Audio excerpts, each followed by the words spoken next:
여러분 오늘은 FAT 2급 지난 56회 기출문제를 이론부터 차근차근 살펴보도록 하겠습니다.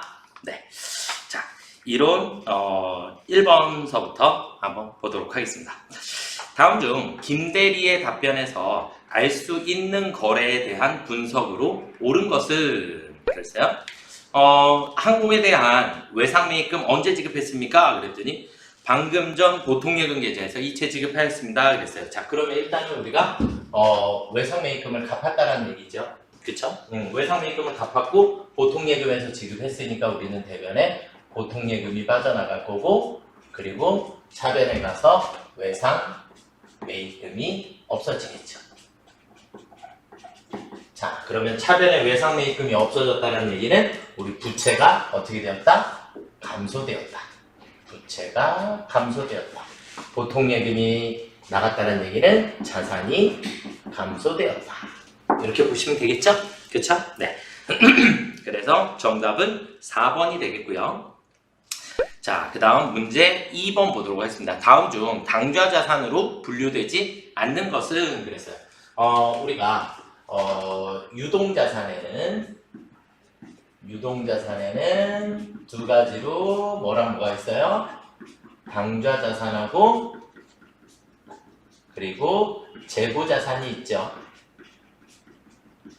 그래서 당좌자산과 재고자산으로 구성이 되어 있고, 비유동자산에는 투자, 유형, 무형, 기타 비유동 이렇게 되어 있는 상태인 거고, 우리가 그냥 문제 공짜 정답은 4번이죠. 그렇죠? 그래서 재고자산에 대한 설명, 우리가 재고자산 뭐가 목적이다? 판매 목적이다. 판매를 목적으로 보유하고 있는 자산은 우리가 재고자산으로 분류가 된다. 그래서 정답은 4번이 되겠고요.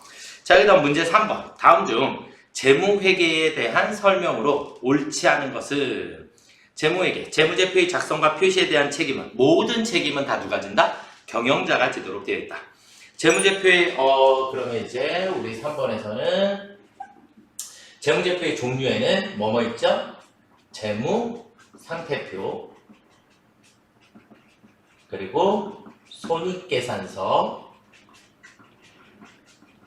그리고 현금흐름표, 그리고 자본변동표, 그리고 주석이 있죠.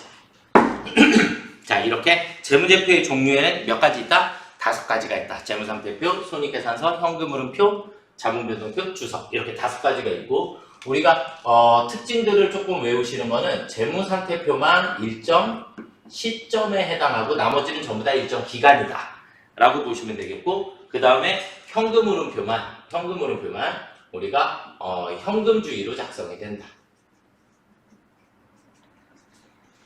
현금주의로 작성이 된다. 이렇게 특징을 조금 이해하고 계시면 될 것 같고요. 일단 그래서 정답은 그냥 공짜 2번이었죠. 재무제표에 해당하지 않는다 그랬고요. 3번 보기 보시면 당연히 일반적으로 인정된 회계 기준에 따라서 작성해야 하고, 그 다음에 재무제표의 주된 목적은 투자자나 투자 및 신용 의사결정에 유용한 정보를 제공하는 데 목적이 있다. 네. 자, 그 다음 문제 4번. 문제 4번은 비유동 부채에 대한 설명이에요. 그래서 우리가 비유동 부채,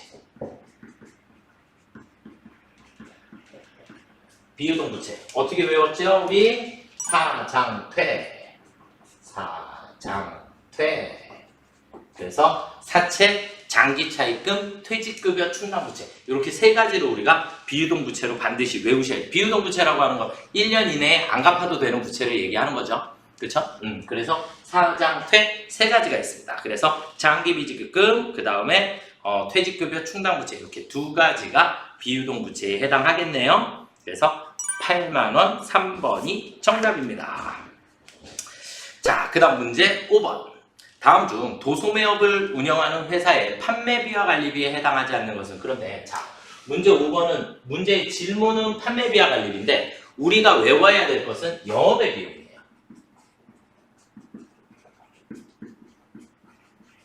우리가 외워야 될 것은 영업의 비용. 그래서 영업의 비용 안에는 뭐뭐뭐 있다? 이자 비용, 기부금, 무슨 손실 그리고 기타의 대손상학비가 있더라.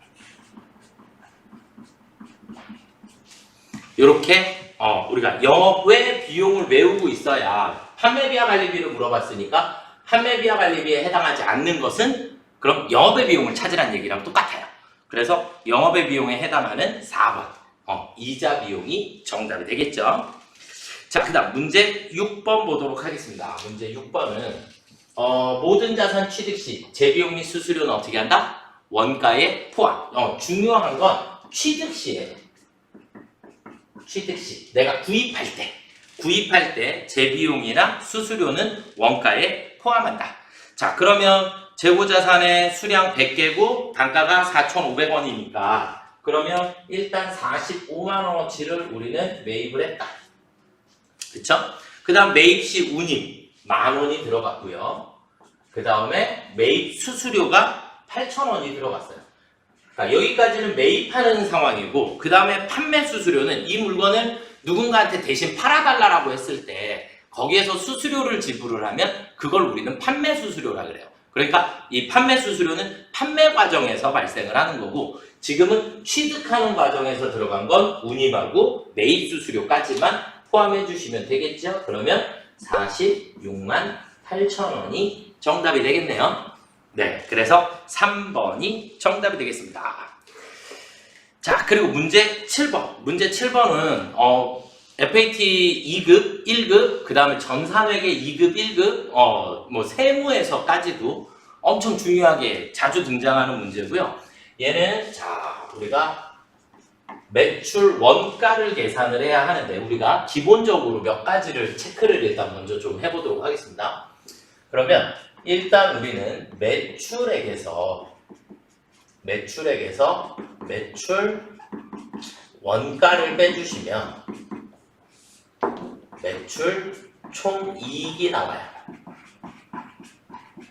매출 총이익, 그쵸? 자, 그 다음에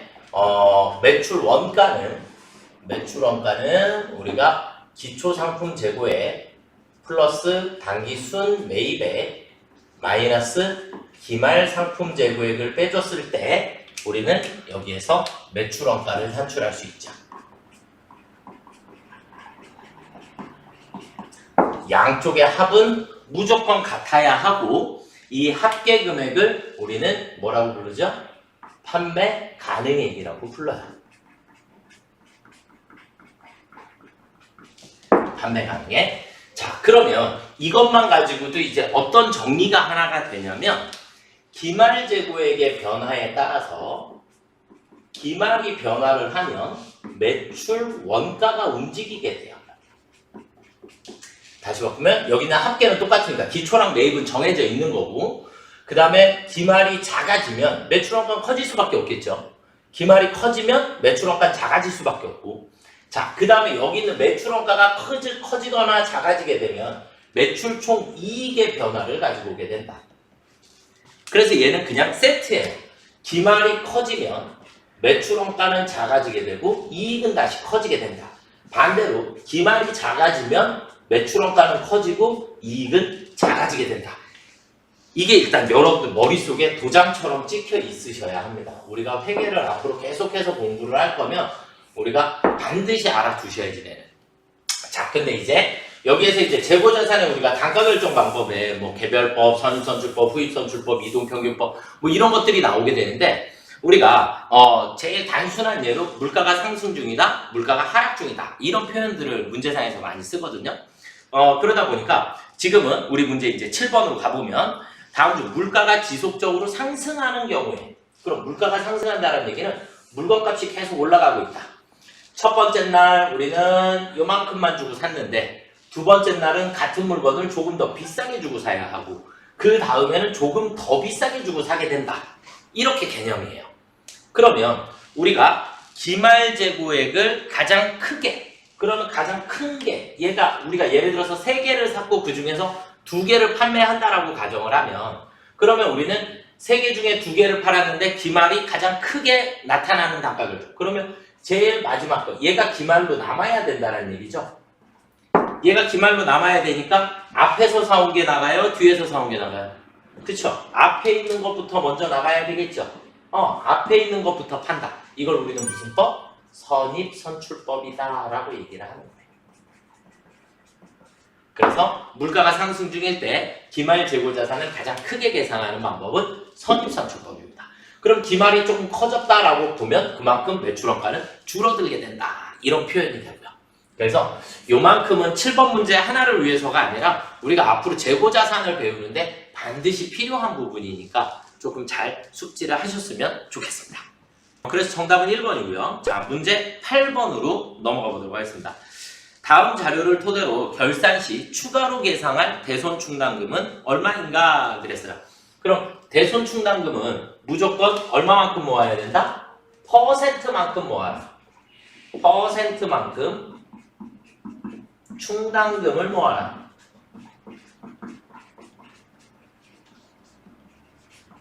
그러면 우리가 매출 채권의 잔액은 얼마예요? 500만 원. 그럼 500만 원에 대해서 곱하기 몇 프로요? 2%. 그쵸? 그러면 우리는 얼마만큼의 충당금을 모아야 한다? 10만 원만큼의 충당금을 모아주시면 되겠죠? 그쵸? 10만 원만큼 충당금을 모아줘야 되는데 우리는 대손 충당금이 얼마가 있더라? 2만 원이 있더라. 그래서 2만 원을 빼주고 나면 8만 원만큼을 우리는 추가로 설정을 해야겠죠? 그렇죠? 네, 그래서 정답은 4번 8만 원이 정답이 되겠고요. 대손 충당금은 무조건 얼마만큼? 퍼센트만큼 모은다라고 체크를 해두시면 좋을 것 같습니다. 자, 그 다음 문제 9번으로 넘어가 보도록 하겠습니다. 항공상사는 2022년 6월 1일에 임대료 1년분 240만 원 현금 수취하면서 전액 임대료 수익으로 인식하였다. 결산 시에 계상해야 할 선수 수익. 그럼 우리가 성급 선수, 우리가 예를 들어 손익의 2연이다라고 얘기를 하는데 성급 선수는 무조건 무슨 분? 차기분. 그러니까 성급 선수는 올해 돈 거래를 했는데 그 돈 거래의 효과가 내년으로 넘어가는 것들이에요. 그래서 내년으로 넘어가는 것들을 우리가 성급 선수라고 얘기하니까 성급 선수는 무조건 차기분이구나 이렇게 이해를 하고 계셔도 돼요. 자, 그러면 우리는 240만 원에 대해서 240만 원이 1년분이라고 했으니까 나누기 12를 해주면 한 달에 얼마씩? 20만 원씩. 자, 그리고 우리는 6월 1일에 1년분이니까 내년 5월 것까지 낸 거죠. 받은 거죠. 그럼 내년 5월 분까지 받았으니까 여기에 곱하기 얼마?